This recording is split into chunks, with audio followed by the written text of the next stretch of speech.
So, can a full-time Unity developer, full-time game studies master student, start doing his own dream game? No, he can't. And bye, arrivederci. So you should never start doing it if you are not an idiot. But as you can see, I'm an idiot, and I'm starting my own devlog. Recently, I have moved to Austria from Uzbekistan to pursue my master's in game studies. Besides, I work full-time as a mobile Unity developer in industry, and as everyone has his own dreams, I always wanted to have my very own game.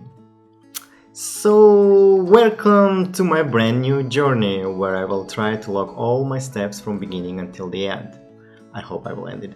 I had an idea of making a game for a while, an idea for this exact game for more than a year now.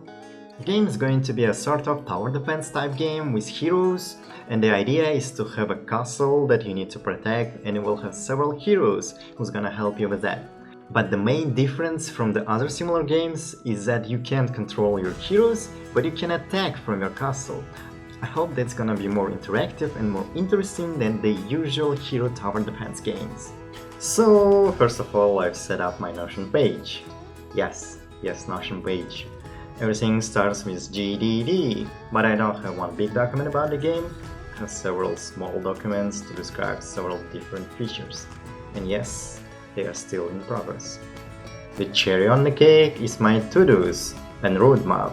In the roadmap you can find my overall idea of a project, what's going to be there and what I plan to add there. In to-do section you can find my current tasks and what I should finish.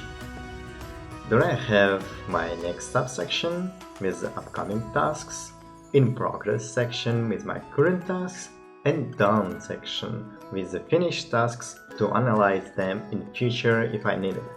All the other parts are not really necessary right now, but here's my document with devlogs, ideas, etc. where I have scripts that I'm going to read, what I will have in devlog, and how I will present it. And now, eventually we can start the project. First of all, when I'm starting my new project, I add my folder structure and several must-have assets. On the screen you can see several of them if you are somehow interested in these assets.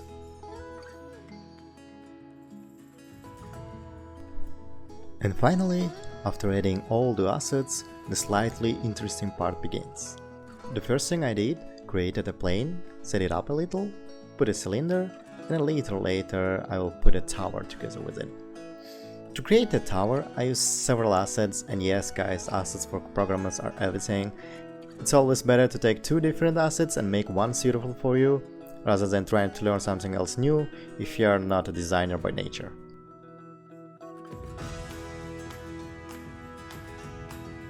And since I have low poly design in my head, in general the first thing I took was Kenny's assets, Castle Kit. Kenny has a lot of very beautiful assets and they are free. Although not everything fits the style in my head, I will pick up the materials and some ideas from him. Since I'm not sure that with my programmer head I can achieve the same beauty as the Kenny. And also the low poly medieval castle pack from Ventura. I took it and I put the tower from there and threw the materials from Kenny, and I also put the catapult from the Kenny there. And what should the catapult be able to do now? Yes, shoot! And what they shoot with? Probably with some balls. I just created a sphere in Unity, threw a new black material there, and decided to make logic. But before you start the logic of shooting and proceed to the fun part, you definitely need to make a base. Many neglect this in the beginning of the project, especially when a project is small, it's straightforward to manage, but over time, when it starts to grow, the slack will also start to grow, leading to unexpected results or long searches for the bug. Now, the nerd stuff will start. So, what I usually do first is a Bootstrap. One place where it all starts and from where everyone gets the right dependencies and everything is settled. Right now I have no idea how big the project will be, but some things are already in my head, so I know for sure that I will have a lot of heroes, a lot of levels, and a lot of enemies. One big castle that will constantly upgrade, which means that it will constantly change, and of course the heroes and monsters will also be upgraded and changed.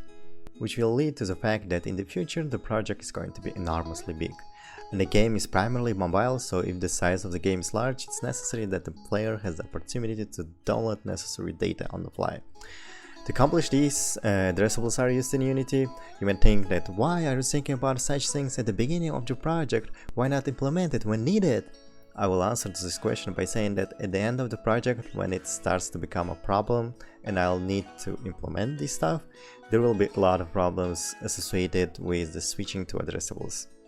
Why? Because everything works absolutely asynchronously in addressables. And because of this, problems may appear in some obscure places with the fact that something is not managed to load up and something wants to get information from there, and for the same purposes Bootstrap is needed since Unity constantly has problems with the execution orders.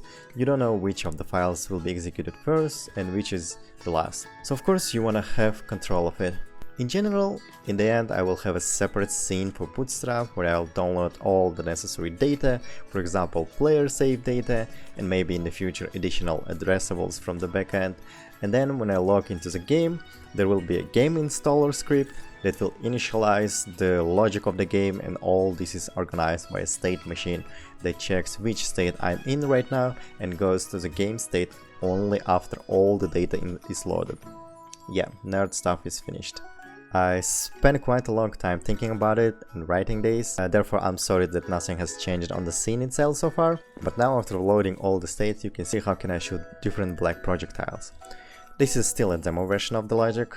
Maybe in the future I will change this, but shooting will not be the main logic of the game. I want to focus more on heroes who will auto-attack the enemies and cast magic according to its cooldown, and shooting at enemies is likely to be something like an addition to this, but these are all balance issues, and before you add the balance you need to make it possible to adjust it. Thank you guys for starting to watch this series. I hope you find it interesting. If you have any suggestions, please write a comment, and of course don't forget about likes. Cheers!